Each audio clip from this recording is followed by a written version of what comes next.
I watched Bo Burnham Special on the plane. I was like, I gotta like. Finally. Yeah, I watched one of them. Yeah. It's an older one. I went on purpose to start from the beginning and just see the evolution of it. Yeah.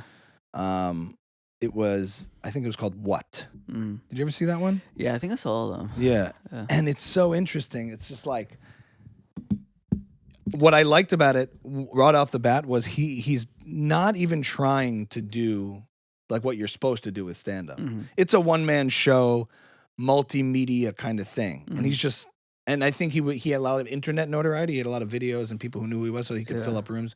And he said, like early on, like he didn't have the stand-up street cred and respect of comedians because he didn't grind his teeth in the clubs.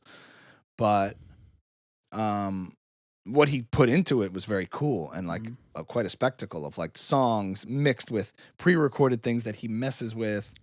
So like as far as stand-up goes, like some of it's a little too meta. Like every single joke is a joke upon a joke, and that's like his style, at least at the time. But it was just inspiring and cool to see somebody just say, I'm going to do this. I'm going to do my show and my act this way. What was it like to watch something that was longer than 7 minutes? Very hard. Yeah. No, it wasn't. Because he did a good job. Yeah. The show is effective at It's a maintaining full my attention. yeah. It's an hour. Yeah. But I watched it 7 minutes at a time and took a 5-minute break. No, it was just cool to see. And like, I appreciate his musicality and the multimedia of the show, the pre-recorded tracks that play like, you've seen the bits, I'm sure. Yeah, was that the one that opens up with a huge number and then Yes. and then he's standing in front of a brick wall and goes, "So I was at the dentist the other day." I think it could be that. He might have done that multiple times. Yeah. He goes, long, awkward pauses, long, awkward stares, and he spotlights a girl in the audience, and he's just like, for a while, like, I think it was like that. Staring awkwardly, like, there's all this stuff. He tells, like, these stories, but he sits down at the piano. He goes, like, this is a song about a world on fire. Oh my God! Anyway, this next song, he does a lot of that deceptive kind of stuff, or tells a story about a turtle, no, about a frog who comes out of the lake and out of the swamp to find his true love, and he wanders and he sees another frog, a girl frog across the pond, and he wanders about trying to skip from lily pad to lily pad. I'm botching the story. Skipping to lily pad, and then all of a sudden, an alligator pops up and sees the frog and says, "I'm hungry. I think I'll have frog for lunch." Oh, frog! And he like ends the story. The frog just dies and gets eaten by the alligator. Yeah, it's dark stuff. There's a lot of darkness. Have you seen the clip of him? I don't know where this is from, but him talking to like Gary Shandling and Judd Apatow and like that. It's from circle. Green Room. It's from a show called The Green Room on Showtime, right? Which I thought was a really good show. They were. You remember when it was on?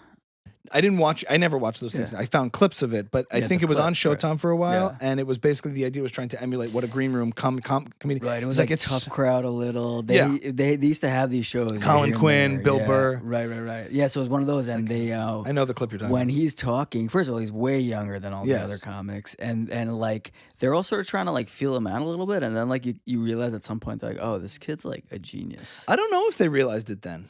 I think they all were like, interesting that you're here. Mm-hmm. A lot of them were like, he made a joke. He goes, on the Green Room episode, he goes, I just have a question for everyone here. Like, who are you? Yeah. Because they're all old. And Gary Shandling goes, it's so good because it's so mutual. And throws it back and everybody loses. Because it's so mutual, you know? But then he said, and then he was interviewed about that. He was like, See, the thing about Bo Burnham, I kind of take issue with. You're on like second order clip on TikTok. They know the clip you've watched, and now they're showing you interviews on the clip. Yeah, that's pretty cool. Yeah, they know. So that there was that scene. Then he plays his song. His like art is dead. Wait, what did he say on the? Mark Maron was like, I didn't like it. Like they were giving him a hard time. They were kind of like, I think they were just impressed he was there. So there must be a reason. Mm-hmm. His genius wasn't revealed yet. Like he didn't make Inside and the stuff that was to come. He hadn't. No, this is before that. Oh. That Green Room show is old. He's a very young, he's like a 21-year-old Bo Burnham. Yeah. Like Inside to me is where you're like, maybe genius is the wrong word, but I think they looked at him like, you're different than we are. You're different. Yeah. But what's interesting is he did that show and like he was interviewed about it recently, maybe about like Gary Shandling in that moment. Mm. But before he says anything, Bo Burnham goes, oh yeah, that's the Green. He kind of like rolls his eyes. He's like, there's nothing more nauseating to me than comedians performing a conversation. And I'm like, you're not wrong, Bo, but you take it too seriously. Everyone's trying to just like help each other live through this life with a little bit of laughter. And he takes such issue with like the exteriors that we all need to build for ourselves. Like he takes it all. Well, that's his whole thing, performance. It's a thought experiment on a performance. Yeah, I know, and like he makes fun of. He's like, transitions are weird. He like makes fun of stand up in his show, and that's cool. But the fact that it seems like to really bother him. Well, he's also weird because he's been doing it since he's like 16. Like most people haven't been performing publicly in that way. Like that's kind of his brain developed while performing. So like obviously that's what he thinks about all day. Yeah, and he took like 5 years off because of panic attacks. Did you know that? He was having panic attacks before his shows. He took 5 years off. He would, he would perform while undergoing a panic attack. I can't imagine. I can't imagine either. And then he was ready to go back out in 2020. And that's what happened. Yeah. And he talks about it. But then something fucking crazy happened. He was just like, and he made Inside, which is, to me, I have to watch all of it. But from when I watch it, I'm like, cinematic, in every way, an artistic kind of masterpiece. Yeah, it's like definitely like a voice masterpiece. Like only he could have done it. Also, just the craft of it. Yeah. Like you could tell he's not just a comedian. He's like a filmmaker. Right. He's part of this really interesting filmmaking crew with Gerard Carmichael and the guy who made The Bear. His name's escaped me right now. Okay. Yeah, but they have this little crew in LA that works really hard and is super successful and like pushes each other. And like kind of shits on the industry, but also like is obsessed with being part of it. Right. Interesting. Like they want to be kind of old Hollywood, like Rat Packy. He was also a Vine kid. He was in Vines with people. Bo Burnham. Yeah. So he goes way back to that world too, and that was a whole creative scene of people making Vines, King Batch and him and stuff. But it felt like that was a time when he took things a little lighter. And now he's going off on like the social media, the thing that blew him up. It's like he's also like how dangerous it is and all of these things. He dwells a lot on, maybe because he's the only voice doing it, on how destructive and terrible it is. Yeah. We know people like that kind of talk in essays and that like you just like sit back and listen when they start speaking. Right. They're a lot. They're overwhelming in real life. Yeah. In real life, they're a lot. And you're just like, I don't disagree with you, but like he seems to just really struggle with it while we all kind of are a little more accepting of like everything it has to offer, and also just being like not taking it too seriously or being too worked up about it. But he really struggles with it. His points are valid though, worth listening to. But as far as comedy goes, like somebody making a joke and make people laugh, sometimes it's just okay. Yeah, it's fine. There's nothing more to say about it. Yeah, transitions are weird, but like when people watch a stand-up show or any kind of entertainment, you're buying into something. For the time being, you're allowing yourself to buy in to the illusion that's in front of you. And that's the relationship from the performer to the audience. Yeah. And he's like, I object to this. Yeah. Like, I really take issue with this. And his song that he made about it, that one, put your fucking hands up, come on out of your seat, all eyes on me, all eyes on me. I mean, it's such a powerful song. And he does it with his anxieties about it in real life. He does this incredible job at like highlighting the issue and the struggles of the performer and the audience. I hate you. I love you. I need you. I want you. He's like, really, the problem is you. The problem is you because I need you and I hate you, but I love you and I want you and I hate you. Yeah. And it's like, this is deep. Yeah. All eyes on me. All eyes on me. You know, party's over. It's just begun. That song is incredible. You think he's got a long time left on this world? I mean, that's when you watch him talk, it's very dark. Yeah. It's somebody, he struggles a lot with very dark thoughts. So I can't imagine him in his like 70s.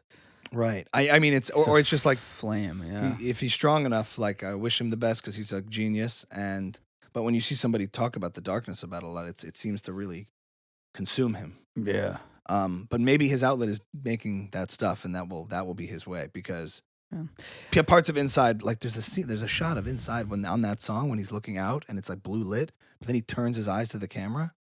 It's shot like in such a way where he breaks the fourth wall with just his eyes. And you're like, oh my God. He's like, are you feeling nervous? It's like, I knew you were there. There's something about it that would hit me. His stuff is, What would you have to do to get to that place to start writing like something that profound? Do you want to do that? Yeah. I think I could see a time. It's not there. It's not in the near future. Yeah. I could see a time where I can combine sort of like things I think about in all sorts of holistic ways. You know, what Bo Burnham I think has done. We're still on Bo, but what some of the time, like, and I've seen it too with like more stand-up special. Mark Maron has a special out now. It's called like Dark and Troubling or something like that. Dark, something about that. But the way to like not be afraid of the silence and shifting from a comedic tone to a dark, serious tone back to comedy. People are kind of bending the format and playing with the rules a little bit. Like it doesn't all have to be smiles the whole time. Like you can get to places that are real very quickly from comedy and then shift back to comedy. Right. In his special, Mark Maron, I think I saw a clip of it, and he tells a very sad story of how he lost his girlfriend of many, many years. And then his challenge was, how do I make this? Could I do a joke about this? Could I? But a lot of it is first just very, very sad to listen to. And you're like, man. But then he pays it off a little bit. Was it good, his special? I didn't watch the whole thing. I saw this clip of the special, and it was like on my flight was one of the things you could have watched. Yeah. The punchline of the joke is at the end, he like is seeing her on her deathbed, and it's horrible because he was encouraged to go for closure. And then I'm walking out, and I'm like, selfie? So and everybody laughs at the end, but like the comedy goes from very funny to serious quick, and Bo Burnham does the same thing. He's like talking about a goofy Pringles can. Why do they still make Pringle cans the same way? You can't get to the bottom of a Pringles can. That's a huge problem. I'm still on this. The Pringles can can't get bottom of a Pringles can. Now, why haven't they changed the design? And then he's just no. You know what the real problem is? You. And he turns to the audience, and then it gets like serious. So could I see myself developing something like that? Sure, because I think about things and whatever, and I've made serious TikToks sometimes that kind of hit in different ways. So. Judd Apatow gave Jason Segel good advice when he was writing Forgetting Sarah Marshall, where he was like, yeah, you know, I want to write a comedy. He said this to Judd Apatow, I want to write a comedy, but you know, I think this is like a really serious story. And Judd Apatow's advice was write a drama, and if you write a drama, it'll be hilarious because you're funny. So just write a drama. This was for Forgetting Sarah Marshall? Yeah, that's before he wrote Sarah Marshall. Yeah, so I also feel like if you just tell your stories, they'll be funny. Yeah.